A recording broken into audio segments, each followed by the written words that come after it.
Hey guys, so recently a pregnant woman was accidentally given abortion pills. But before we get into the details, make sure that you like this video, subscribe to our channel if you haven't already, and hit that notification bell if you don't want to miss any of our videos. Okay, so Las Vegas resident Tamika Thomas is a mom of 4. She and her husband always wanted a big family and kept trying for another child. However, after experiencing 2 ectopic pregnancies, she had to get her fallopian tubes removed. Since then, she has been undergoing IVF treatment to try and get pregnant. She finally succeeded in transferring 2 embryos and was in the early stages of pregnancy. She went to a local pharmacy to buy some medication to help with the pregnancy, but was instead given misoprostol. Misoprostol, which is used in combination with mifepristone in what is known as the abortion pill, is used to cause severe contractions to force the dead embryo out of the uterus. We've made a detailed video on the abortion pill. You can check it out by clicking on the link in the description. Okay, so after taking the medication, Tamika started to experience severe cramps. She had already taken 2 doses before she realized that instead of a doctor-prescribed IVF-related medication, she was given misoprostol. Here's Tamika sharing her experience. Cramping is, a norm, but my cramping went beyond that. It was extreme. It was painful. They did exactly the opposite of what I was trying to do. Not okay. Not at all. I understand people make mistakes, but that mistake took something from me. And all I got was a sorry. Not good enough. It will never be good enough. There's not enough that I can say. There's not enough therapy. There's not enough medication that'll take the thoughts away, that'll take the pain away. This is just heartbreaking. Imagine thinking that you finally have the chance of fulfilling your dream of having a child just to have that dream shattered because of negligence. Her 2 children were murdered in the womb because of carelessness. Nothing can describe the devastating loss that Tamika is going through. On the other hand, SNL actress Leslie Jones has been quite open and proud about having 3 abortions while still in her 20s. In her memoir, Leslie, who had her first abortion at 18, blames her parents and especially her mother, who had a stroke when she was young, for not teaching her about pregnancy prevention. However, it was only after the 3rd abortion that she realized abortion is not birth control. She credits Planned Parenthood, the abortion provider, for saving her life.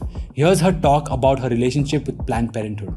And that place provides that type of information. You would not know how much they saved my life. So much that I have them in my trust. That's how much I believe that service needs to be one of the most important things. We already got our rights taken away. We can't get our health care taken away also. So all the men that's in here, fight just as hard as the women, okay? You got sisters, you got aunts, This is a real war, you guys. This is a real war. So, according to her, Planned Parenthood, by teaching her about abortion and letting her kill children, saved her life. So she was an adult woman in her late teens and then 20s who was not aware of what happens when 2 people have sex. That is unbelievable. She also claims that not having the right to kill your own children is a state of war. In an excerpt from a book she wrote, "All I felt was an urgency to not be pregnant. So I had an abortion and it was very hard. I don't want to say it was wrong because to this day I would do the same thing." So, no regret, no pain, basically very happy and unashamed about the fact that she killed 3 of her children. Another actress who's trying to remove the shame associated with abortion is Kerry Washington. She is being celebrated for her supposed bravery for talking about an abortion she had in her 20s.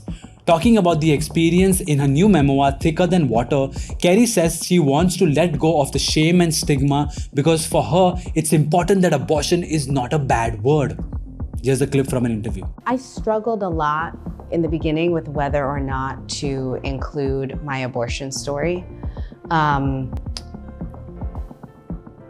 Because at first I wasn't really sure where it fit into this story of my life. I wasn't sure how it fit into this telling.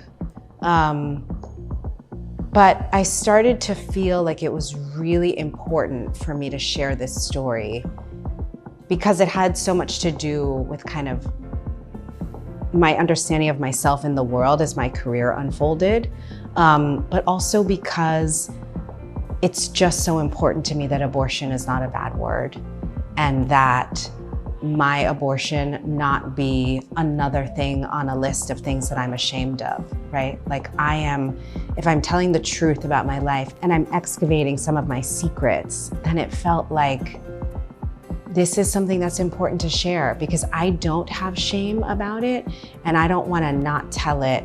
I don't want my not telling it to make anybody think that there is shame to be had about this choice.